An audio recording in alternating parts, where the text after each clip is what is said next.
उनके परिवार के सदस्यों की जान गई है, मैं उनके प्रति भी और उनको इस दुख के सहने की शक्ति मिले। जो हादसा हुआ है पूरी सरकार की लापरवाही है, प्रशासन की लापरवाही है।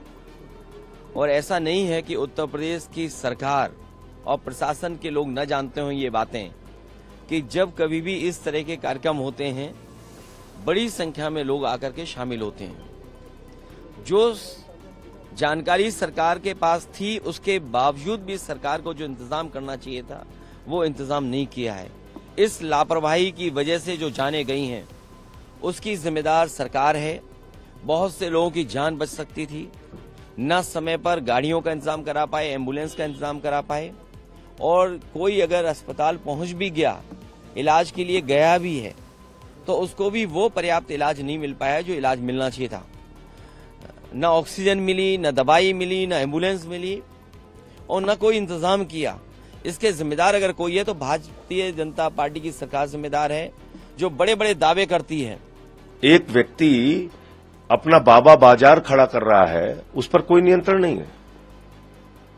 और ये सिर्फ हाथरस की घटना नहीं, पूरे देश में उठा के देख लीजिए क्या होता है हरियाणा में।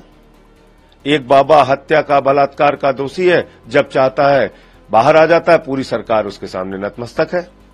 तो अपने राजनीतिक फायदे के लिए आप ऐसे बाबाओं का बाजार विकसित होने देंगे पूरे देश में, तो ऐसी दुर्भाग्यपूर्ण घटनाएं कैसे नियंत्रित होंगी, कैसे रुकेंगी? ये कितनी पीड़ादायक बात है। जो लोग मारे गए हैं समाज के सबसे अंतिम पायदान पे बैठे हुए लोग हैं। आप उनकी तस्वीरें देखिए, आंखों से आंसू आ जाते। किस तरीके से लाशें बिछी हुई हैं। 121 लोगों की अब तक आधिकारिक जानकारी मिली है कि उनकी जान चली गई। हम लोग कोई छोटा सा प्रदर्शन करते हैं, कहते हैं 144 लगी हुई है, मार मार के लाठी बंद कर देते हैं हमें। उस बाबा को 5,000 8,000 जितनी भी भीड़ की परमिशन थी, कैसे इतनी भीड़ वहां पे इकट्ठा हो गई? अपनी तरफ से, पार्टी की तरफ से यहाँ संवेदना प्रकट करना चाहूंगी। भगवान से यही प्रार्थना है कि जिनके साथ ये हुआ है उनके परिवार को ताकत दें। इतना बड़ा गहरा सदमा, इट इज अ बहुत भयंकर परिस्थिति और ऐसी होनी भी नहीं चाहिए। अब हो गया एक हादसा ऐसा, तो हमें हमारी अंदरूनी थोड़ा हमें एग्जामिन करनी चाहिए अपनी कॉन्शियंस की, देखें कि किस तरह हम इनको भविष्य में भी ऐसे संगठन ना चले और हमें पता चले कि हम किस तरह हम इसको कंट्रोल कर सके, गाइड कर सके पब्लिक को कि इतनी भीड़ जब जमती है तो इसको हमें कैसे मॉनिटर कर सकते हैं। इतना टेक्नोलॉजी रहते हुए फिर भी लोग ऐसे मर जाते हैं। अफसोस की बात है, ये अफसोस की बात है। अपराह्न में 3-3:30 बजे के अंदर ये पूरा घटनाक्रम घटित होता हुआ बताया जाता है। जनपद हाथरस के सिकंदरा राव के अंदर ये पूरा हादसा घटित हुआ है।